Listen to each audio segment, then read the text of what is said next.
Good morning. Hopefully you can all hear me. Um, Had a bit of a problem with YouTube being stuck on a particular early broadcast because I was testing out a installation on Linux. Anyway, long story short, I think I'm finally here, so hopefully you guys can hear me. Um, Good morning. Uh, 9 a.m. is a bit of a stretch for me this morning. Thanks, Dave, for the confirmation on sound. Um, I was up till 2 a.m. because Friday night is one of the few nights I can stay up late. And of course, I'm always pushing the envelope. So here I am with coffee. So um, I wanted to start out today talking a bit first about something I thought of this morning. Um, Milk toast. I don't know if you guys are familiar with milk toast, um, but let's first, before I get into that, let's see who's in the chat. You can think about where I'm going to go with that. So we have Trina's Technobabble. Trina beat Dave into the live stream today. Congratulations, Trina.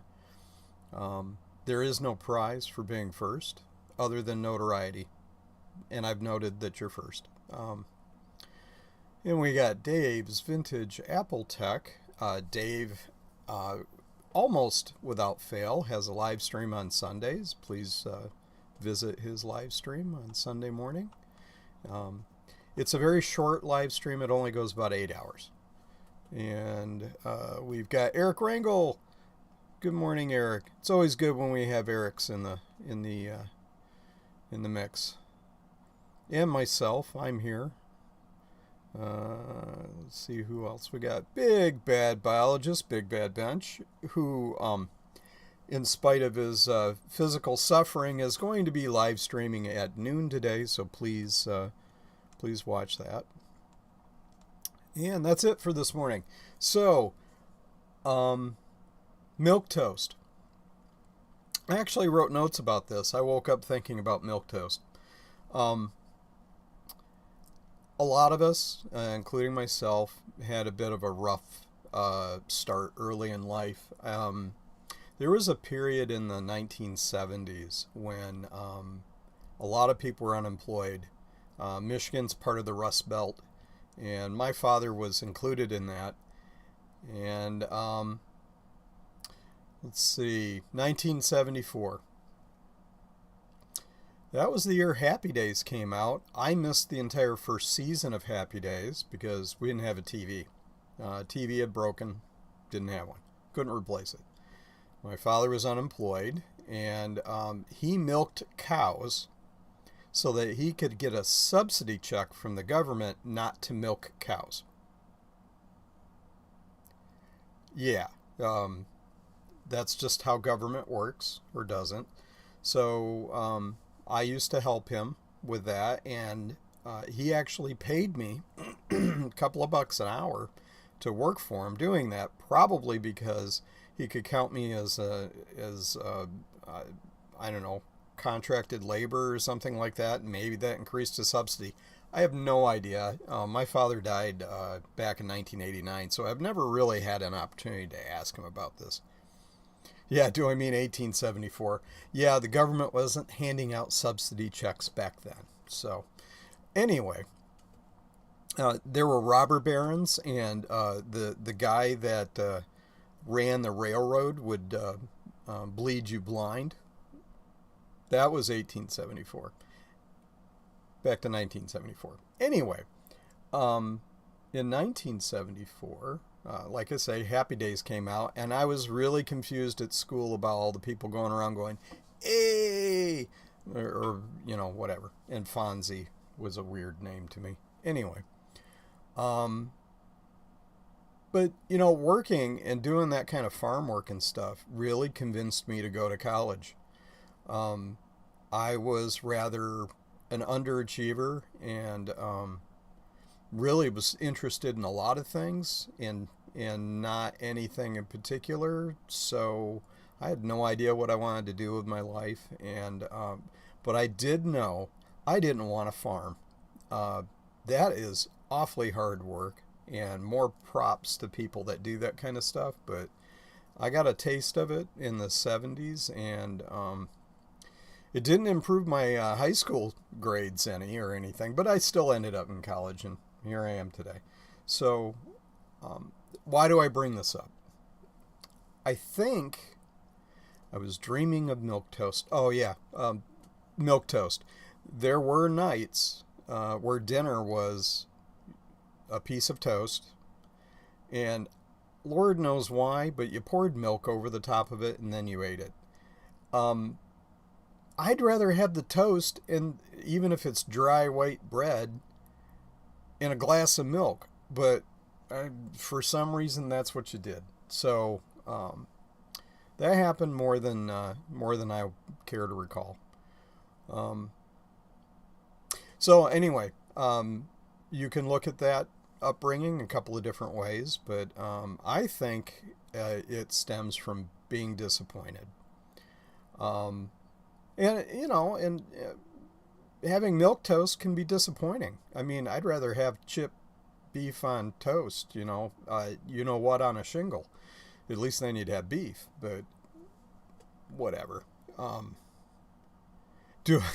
Am I sure what I know what I want to do yet? No, I have no idea what I want to do when I grow up.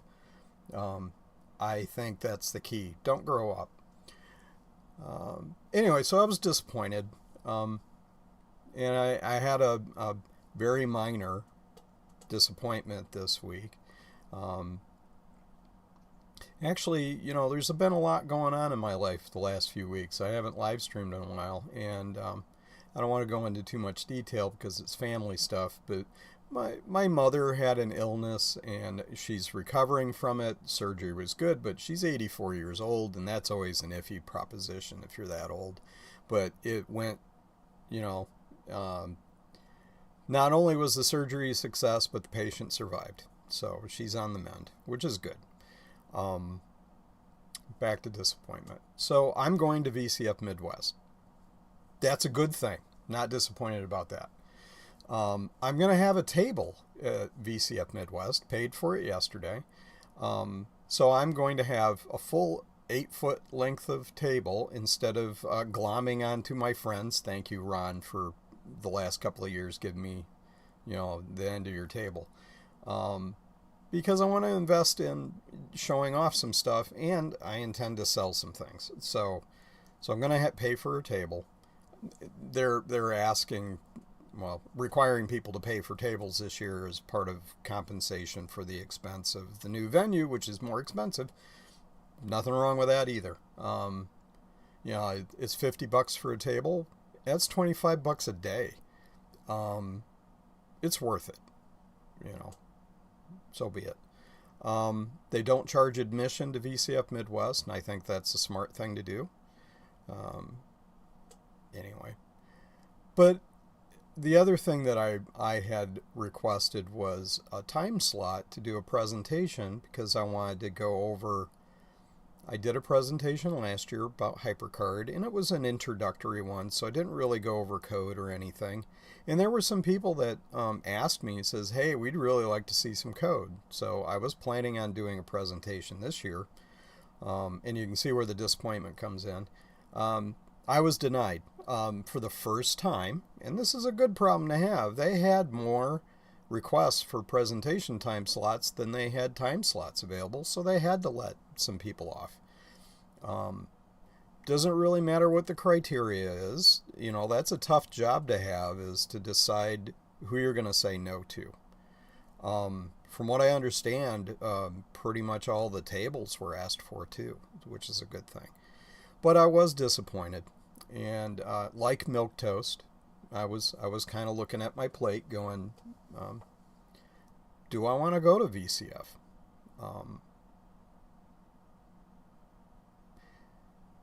I didn't dwell on it that long. Ron made some comments to me privately that were helpful.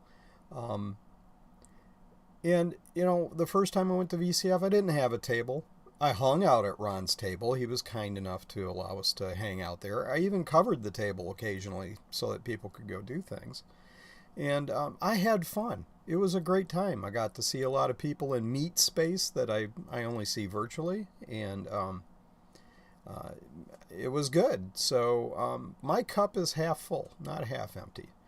I'm fine. It's one. The other positive thing, that's one last thing I have to prepare for VCF Midwest as a presentation. I am disappointed, but I'm getting over it. So I'll be at VCF Midwest. Um, so that's the brighter side to milk toast. If you think about it, we had toast, we had milk. It was good milk. It was, I don't recommend raw milk, but it does taste really good. Um, we had electricity for the toaster. We had a house where we could have the toaster. Um, we, you know, I had a home. I had parents that supported me and worked really hard. And, you know, in the grand scheme of things, that's half the battle. So there you go, bright side. Okay, enough about that. Um, so what's HyperCard IDE? And does HyperCard have an integrated development environment? And the answer is yeah. Um, I think all of the Macintosh um, development environments are integrated. Apple script might be a stretch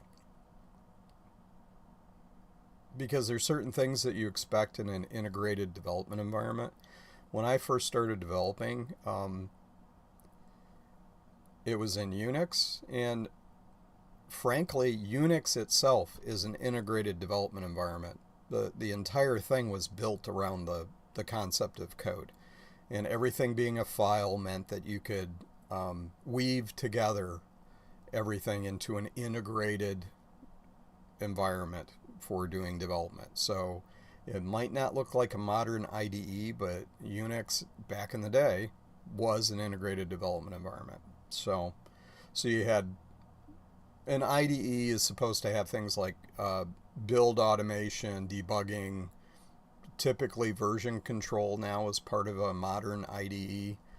Um, it might still be a separate application and it's not built into the same GUI, but there's usually hooks to get into an integrated development environment for, into version control for an IDE now.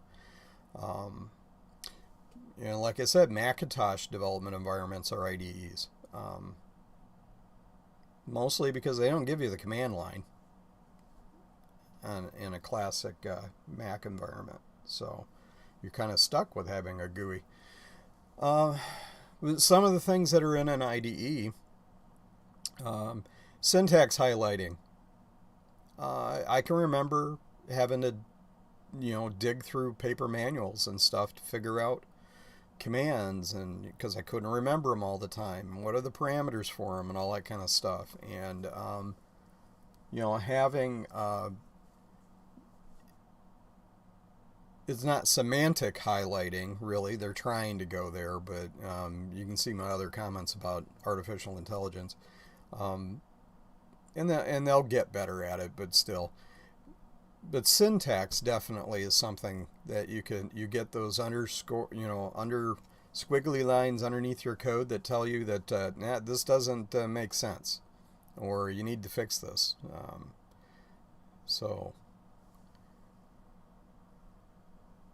So there's that. Um, Debugging is something that's usually in a comprehensive integrated development environment. And, a lot of, back in the day when I started in Unix, you did have a debugger that we never used because it was really arcane. At least when I was learning how to code. Build automation would be make, or some of the other things for building your code. and a linker and all that. Um, what else do you have in a... So I mentioned syntax highlighting. Code completion. Suggesting or actually, if you start a function or something like that, that it does the end function name for you, or an if statement and it does an end if, or you start a switch case. I'm talking C. It will automatically, and I call it's automated magic.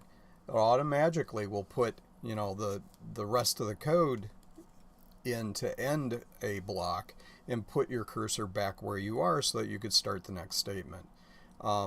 Those are, I did get really comfortable with that kind of an environment in HyperCard. It doesn't do that. But more about that later. So code completion with pick lists, so that when you do a function and you need the parameters for it, it'll pre-populate that for you so you can just pick from it.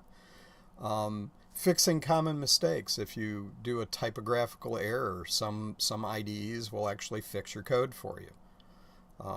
Suggesting code. Now we're getting into more of the artificial intelligence thing, where it says, I think you're trying to do this, and Clippy shows up and says, I see that you're trying to do code.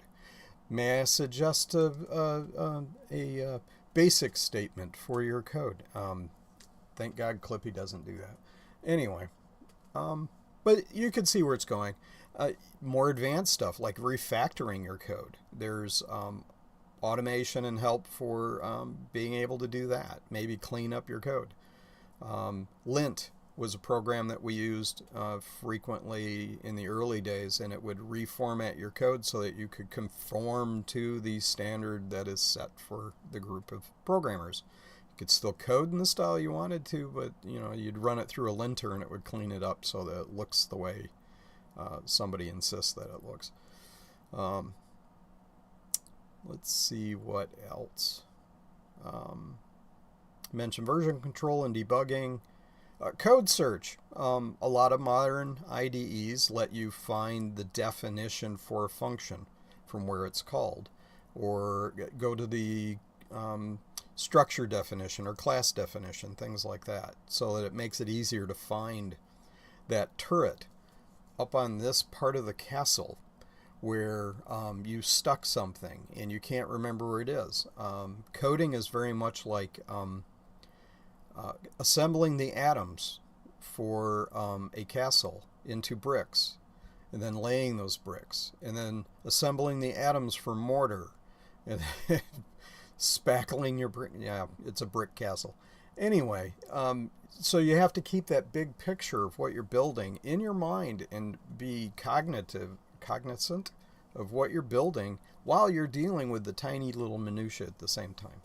So that's a trick and a skill. You can learn it, but some people are better at it, and coding was one of the things that I was pretty good at from the start and didn't get weeded out. Anyway, getting back to the list. Automated build and deployment. Integrated deployment environments where it actually pushes it to your test server and then runs a test suite and all that is part of modern computing. Visual programming. That's something a little different. Lego Mindstorms, LabVIEW, some of those environments. There actually was something for the Macintosh called Prograph, which was a visual object-oriented data flow thing, commercial software for Macintosh and Windows.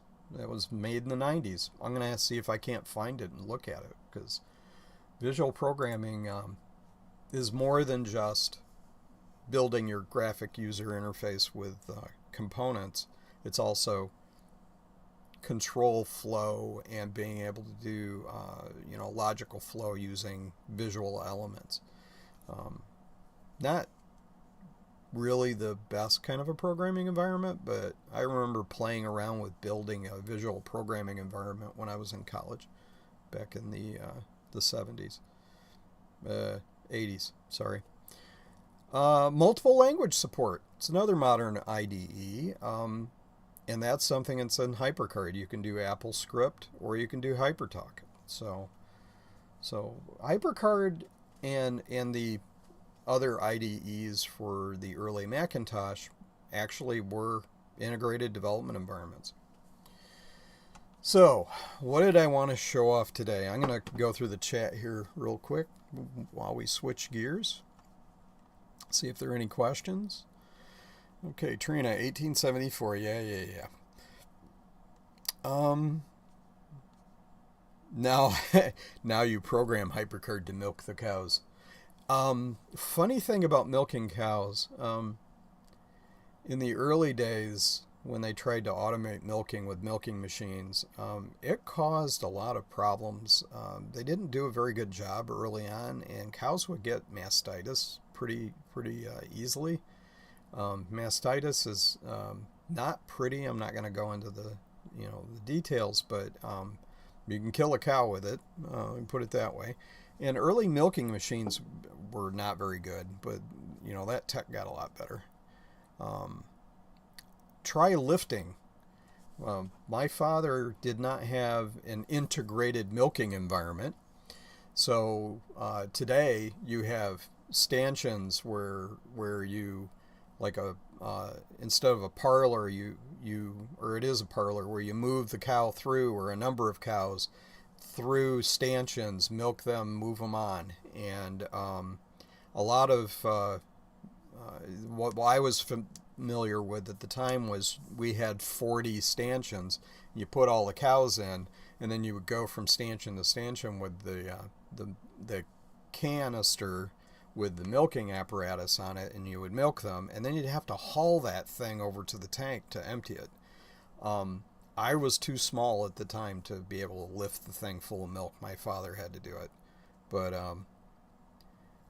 now what you have is a series of tubes like the internet, and all the milk flows into the tank from the parlor system, and you don't have to haul the milk.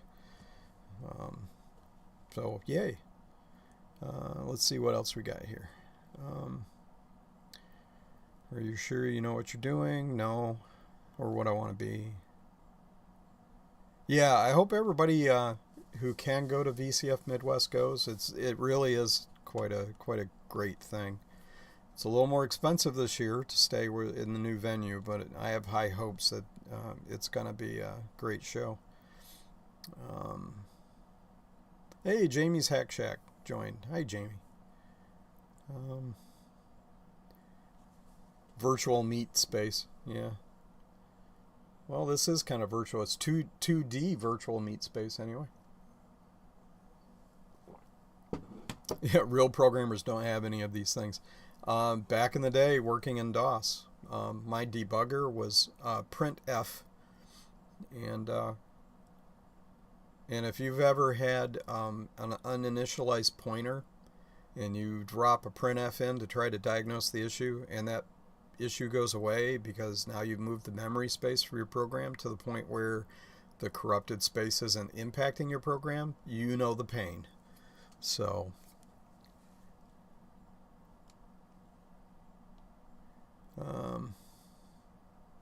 Clippy just changed his name to Copilot. Yes he did. Clippy may have been annoying, but Copilot's probably more annoying. Don't know about Copilot. Probably will never use it. I say that now. In the work environment I'm in, it's not allowed. And even though Microsoft's pushing hard to get it in, the government cloud computing framework does not allow it at this time, for good reasons. Quantum coding, yeah. I'm going to have to get that quantum chip installed before I can do that. Integrated milking environment. MS-titis were not on my Eric's Edge stream bingo card. You never know where milk toast will take you. You probably could use I hate this little heart thing here. I can't. Something up to control a milking machine with HyperCard? Yes. Yes, Billgoats, and thank you for joining the stream. I would love to get my hands on one of those little ADB control units where you can control equipment, or have someone reverse engineer it and create one. That's kind of cool. I've never seen one of those available. You're the only person I know that's got one. But doing that kind of automation or integration with the physical environment would be kind of cool to do. So I used to do a lot of serial programming back in the day for equipment for manufacturing, and I never did any really heavy stuff. I knew a guy who did a lot with an Apple II, actually, controlling furnaces and things like that for drop forge equipment. And talk about high risk. You let metal cool in the wrong spot and it ruins it. So you don't want that to happen. Let's see. All right, so let's get on to what I was going to show today. Where is the control unit? My bench and everything looks like a complete disaster because I had a bit of problem doing building these. Thank you, Gutbomb, for helping me out with that. But that's a Blue Scuzzy, if you don't know. So it's a V2 Blue Scuzzy, and these things are awesome. If you don't have one, get one. I used it in initiator mode to back up a hard drive that I had, and oh my god, backed up a hard drive in minutes. Didn't have to set up a network connection or do any other nonsense or just copy everything. You know, I just imaged the drive. So thank you, Eric Helgeson, for continuing to make these better. There are a few different folk working on reverse engineering it. Oh yeah, it'd be great. I'd love to have one of those. So back to the topic. Yeah, we're already a half hour in. Let me get to my capture. So what I wanted to talk about today is Danny Goodman's book. Where is it? And you're not going to be able to see it very well, but HyperCard 2.2. It's the Complete HyperCard 2.2 Handbook by Danny Goodman. Danny wrote some really great books back in the day about HyperCard. And in this, he has a suggestion for a way to save your development settings. HyperCard has some hooks in it for setting the font that's inside your editor, setting the font size, whether it's case sensitive search or not, whether it searches on the whole word or not. So you can set all of these variables up. They're global variables. And that way, each time you come into the development environment, it's sticky. It'll remember. You have to create a stack to do this. And the way he solved this problem is a little convoluted, almost too convoluted. He uses a feature where you could import a stack, and there's nothing wrong with that. It makes it nice. You can do you could build little code widgets that you can pull into your HyperCard stack. Also solves the problem of having a 30,000 character limit for a stack script. So I use it heavily in Adventure. Adventure's got like 6 stacks in it just to hold code. But the way he solved the problem was to create a stack with a single card on it that's got a form, a field. And in that field, you store all of the settings that you want to use. And it was simple. It just had, line 1 is for doing case sensitive, and line 2 would be for this, and it would just be the raw values. I changed it to a comma separated list because I like to be able to edit things, and it was a lot easier to tell what I'm editing if it's a comma separated list where you have a key and value pair. And I added some features to it, like whether you save the settings or not. Maybe for some reason you don't want to have it save the settings. So if you manipulate the environment and change whether the tool window is open or not, maybe you want it always to come up with the tool window open, so you don't want to automatically save your settings. You want it to restore back to the way it was. But you can control, multiple things. You can set the window rectangle for your app, so you can position it on the screen. Like I said, you can set the text font and the size for the editor, whether the message box is open or not. The message watcher and the pattern window and the variable watcher and the various things can either be open or closed. So there's not a huge amount you can do, but I see this as the start of doing some more, pulling some more of the IDE things that we're used to having in modern IDEs. Eventually I could do version control this way. Now, how would you version control a HyperCard stack? Well, you could export all the scripts. You could export a script that builds your cards. You could, there's lots of ways you could do it, but it would be nice to take a stack and disassemble it into nothing but scripting so that you could build that stack back up from a script. That way, and I learned this when I was doing Visual Basic programming in the early Visual Basic IDEs, you had a binary mode for your forms and a text mode. And the text mode would keep the form definition as a text file, and the binary one kept it as just, code, basically, a binary. Well, that would get corrupted, and you couldn't, if it was stored as a binary, you couldn't go in and fix it easily. If it was stored as text, you could. Well, HyperCard stores everything as, resources in the resource stack, or the resource branch of the file. I'd like to be able to grab all that stuff and save it aside as a script. So, Trina is leaving.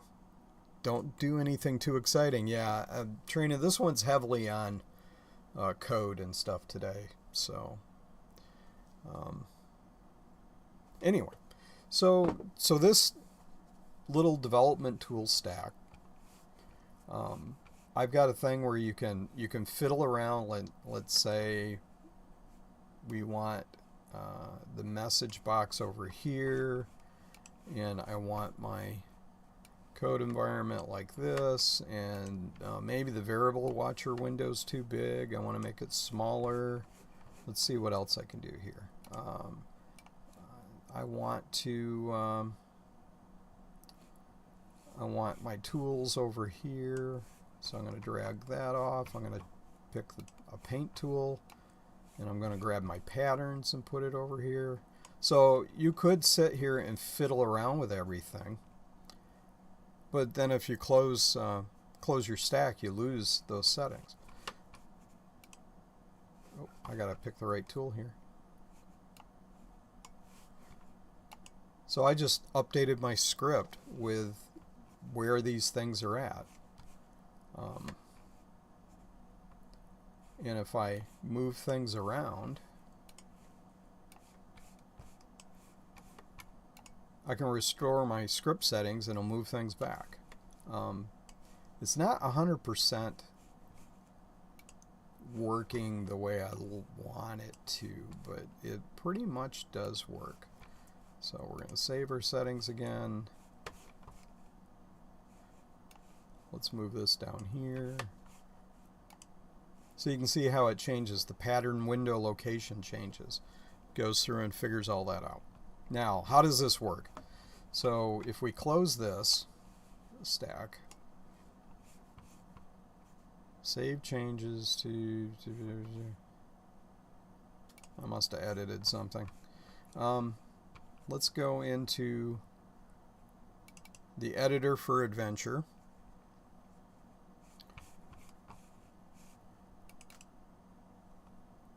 You see it popped up this stuff. One of the problems I have, I assigned function keys so that if I wanted to go to the script for the stack, I could hit a particular function key and it would pop it up. Or if you wanted to go to the current card stack script, you could just hit a function key to do that. There's a problem. I put this code together when I was on vacation and I was camping. And where did I put that computer? I don't know. Anyway, the laptop I was using has function keys, so it worked really well. Well, guess what? The keyboard I use on my desk does not have function keys. So I'm going to have to alter this script so that I can use like control number or something like that to be able to substitute for function keys. So I can't use the keystroke to actually open up the script. But it's nice being able to do that, because instead of going to object card info script to pop it up, I could actually just hit function 5 or whatever I assigned it to. I can't remember what it was. So got a little work to do. Anyway, so how do you integrate that stack into another stack? So this is how Danny Goodman did it, and it works fairly well. So what you want to do is, this is the card script. I want the stack script. On your open stack, there is a command where you can start using stack and then the name of the stack. Yeah, Command Option C opens a card script. Okay. So there are keyboard shortcuts already built in. I wasn't aware. I'm not a native Mac user, so I tend to forget that they tended to build all those in. And Command Option S gets you the stack script. Card C, stack S. Makes sense. Function keys, you don't have to hit 3 keys. So I guess that's an optimized way of doing it. Anyway, the nice thing is you can alter things. So the way this works is you can start using a stack inside another stack, and what it does is it pulls that code in so that you're able to call the functions in the stack code for that other stack. And then you want to pass open stack so that the open stack function or handler runs in the stack that you did start using. And that's how the development tools execute. There's an open stack that says, oh, you've opened me. I need to restore the settings based on what's in the field. Here's where it gets complicated.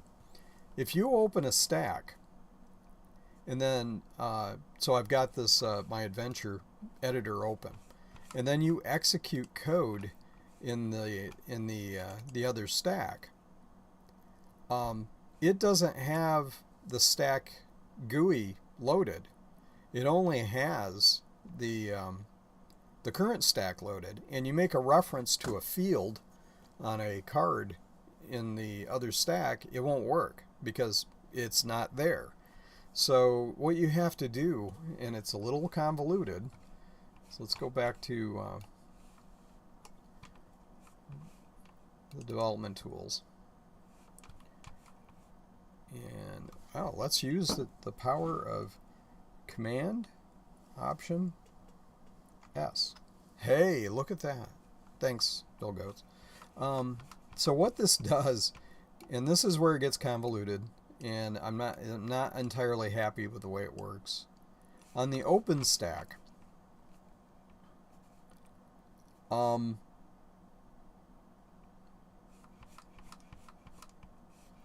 restore script settings. So I check to see whether you're running this stack or it's another stack, because I changed how the code behaves on an open stack differently. So it looks to see which stack is in use, so it can sort that out.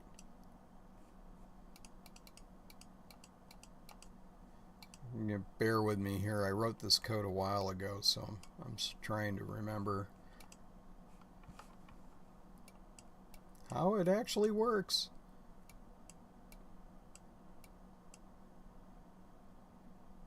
Oh, okay. So this handler, the save script settings, is called from the stack's quit handler. So when you quit using this stack, it gets called. And what it does is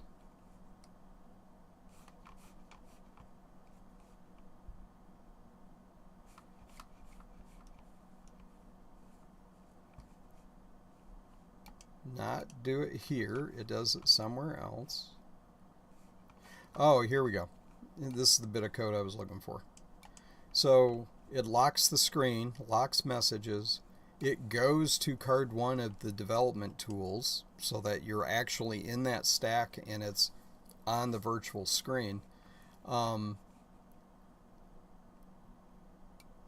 then you can use it. And when it's done, it unlocks the screen and unlocks messages. So it temporarily moves and loads the GUI for the development stack so that it can use the field on the stack card.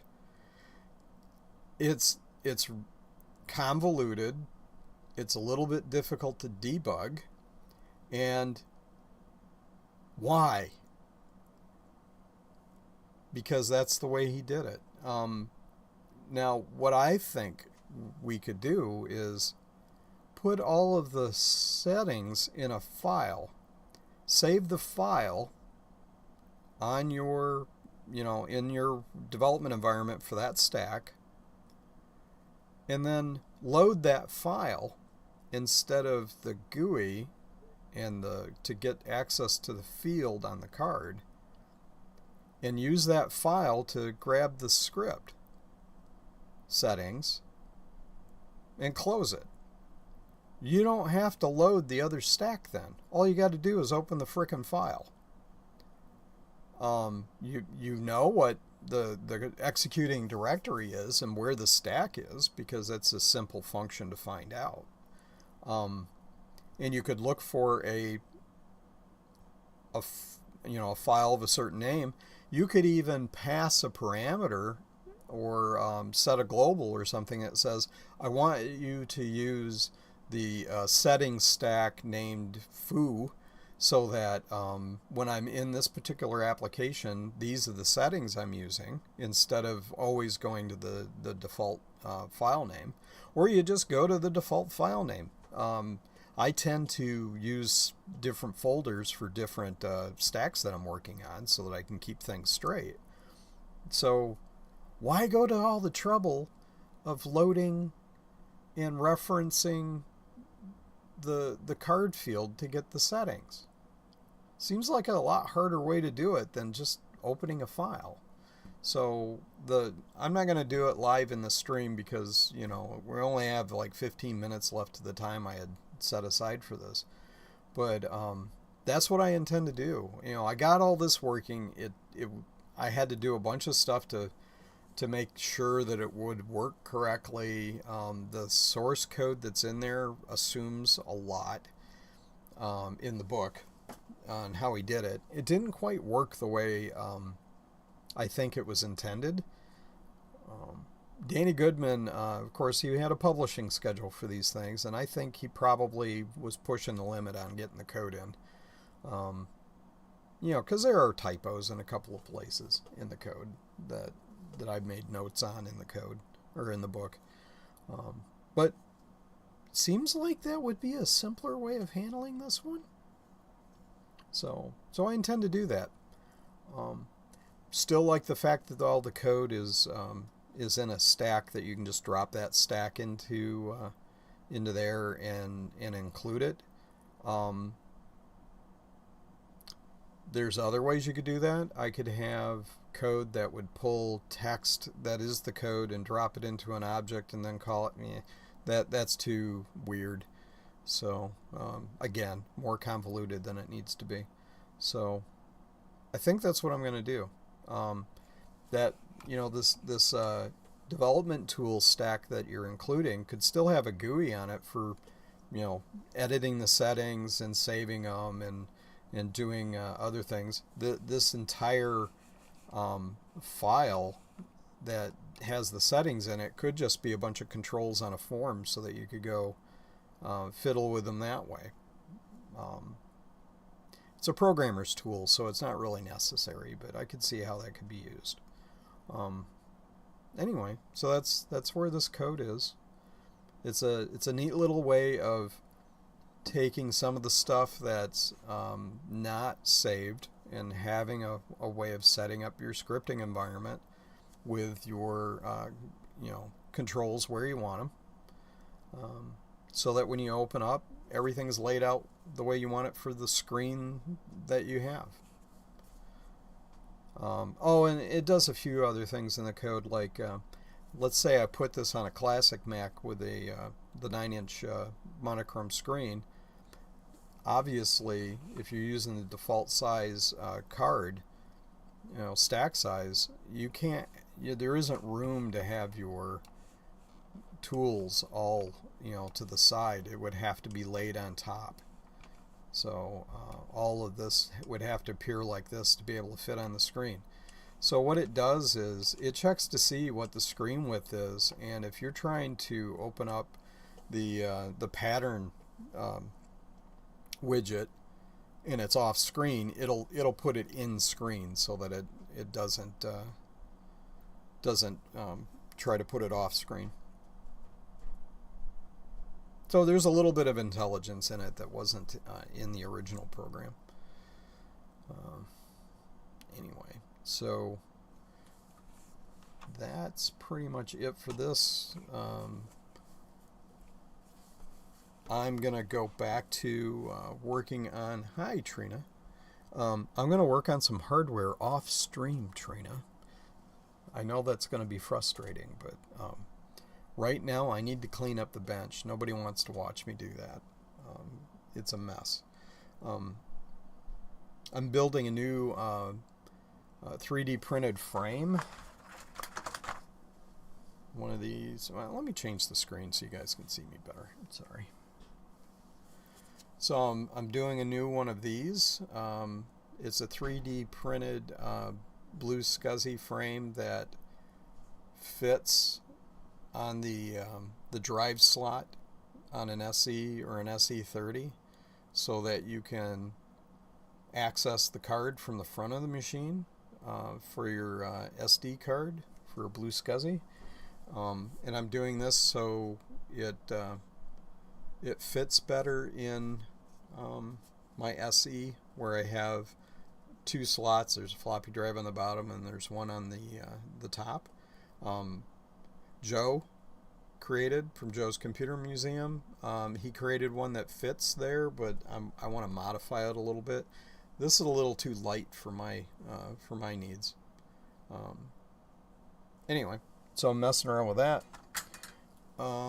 What else have I got going on? I am preparing machines, a list of computers to take to VCF Midwest, both for the table to demonstrate Adventure and some of the other games and stuff that I built, as well as to have a machine people can sit down and play around with the demo version of it. I'll have a list of other machines that are for sale, and I'm working on artwork and stuff for... I'm gonna do a cheater banner. I'm gonna do 8.5 by 11 sheets of paper, mosaic, tape together to do a banner for the game, because I'm still working on the art. I don't want to invest in a banner for that game until I'm sure what it's going to look like. I'm working on a demo version of the box for the game, so I'll have at least, you know, a box there sitting on the table. No, you can't watch, Trina. Sorry. You'll just have to imagine me working on cleaning up my bench. What else did I want to discuss? Oh, you know, sorry, you can't see it because I'm sitting too low. Hug, the Apple HyperCard user group. This is the original t-shirt design for the HyperCard user group. Obviously, I can't sell these shirts because it's got trademarked Apple logo on it, etc. I took a stab at trying to create a virtual HyperCard user group, and unfortunately the organization that handles user groups is either defunct or too busy to process requests. But I filed a request 6 months ago, and I'm getting nothing from them. So I'm not going to bother with an official user group. I'm just going to move forward with the virtual hug and come up with a t-shirt design that doesn't violate any logos. HyperCard is a trademark of Apple, as well as you know, Apple and the Apple logo and all that, so I have to be careful what I come up with. But we'll see. Anyway, so I might have a t-shirt for sale soon. But what I like about this is that I can leave you with a virtual hug, and I think everybody deserves hugs. If you're at VCF Midwest and Meat Space, I accept hugs. I also accept elbows and fist bumps and handshakes. You know, COVID is raging again, so I fully understand if you need to be hands off, and we'll respect that. So if I'm wearing a virtual hug, I will give you a t-shirt. I'll give you a virtual hug. If you want a hug in Meat Space, I'll give you that too. But I'll leave it up to you to decide whether you want to hug an old man, especially an old bearded man like me. But if you can make it out to VCF Midwest, please do look me up. Look up the table. Hopefully all of the Macintosh friends will be in the same location or same area. You know, Ron's going to have a table. Steve will be there. I hear that the Macintosh librarian is going to make an appearance, and that's always awesome. So I don't know if you guys are familiar with Macintosh librarian. She gives out these cute little things to her patrons. So this is Tui.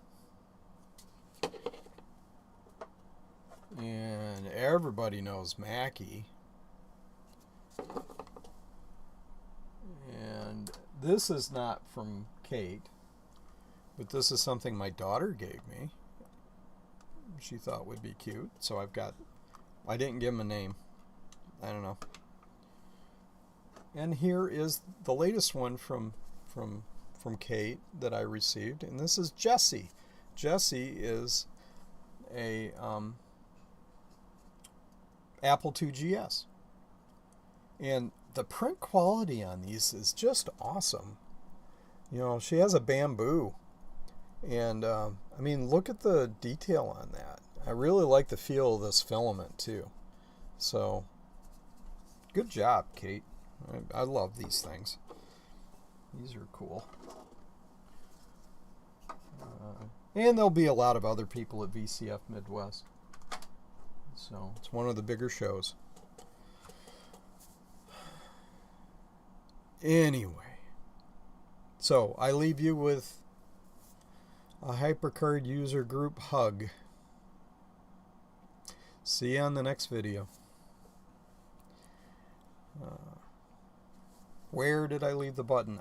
This should be my standard outro is, where's the button? Anyway, see you guys later.